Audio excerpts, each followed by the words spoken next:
गांव के एक कोने में मोहन नाम का एक गरीब लड़का रहता था। उसका परिवार बहुत ही साधारण था। मोहन की मां बीमार रहती थीं और पिता का साया बचपन में ही उठ गया था। मोहन हमेशा सोचता था कि वह अपनी मां का सहारा बनेगा और उन्हें खुश रखेगा।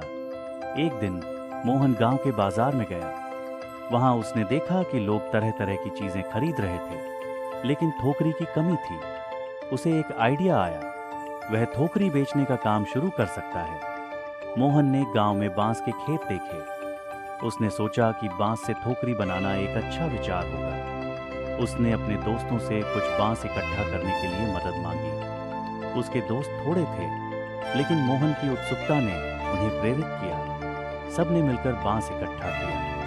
मोहन ने घर में अपने छोटे से कमरे में थोकरी बनाना शुरू किया। उसने ध्यान से बांस को काटा और उसे जोड़कर सुंदर थोकरी बनानी शुरू की। वह पहली बार थोकरी बनाते समय बहुत खुश था।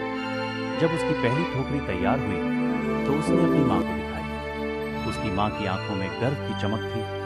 मोहन ने तय किया कि वह अपनी बनाई हुई ठोकरी गांव के मेले में बेचेगा। मेले का दिन आया।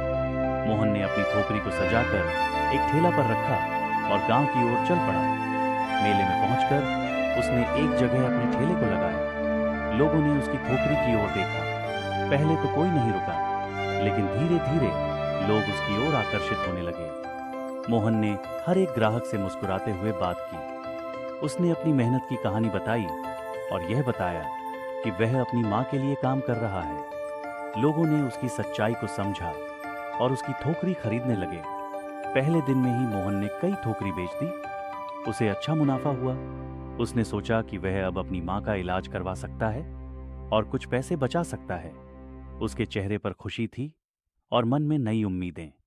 अगले दिन मोहन ने और थोकरी बनाना शुरू किया।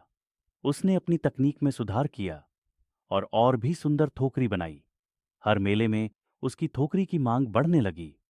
गांव वाले उसे पहचानने लगे और उसकी तारीफ करने लगे।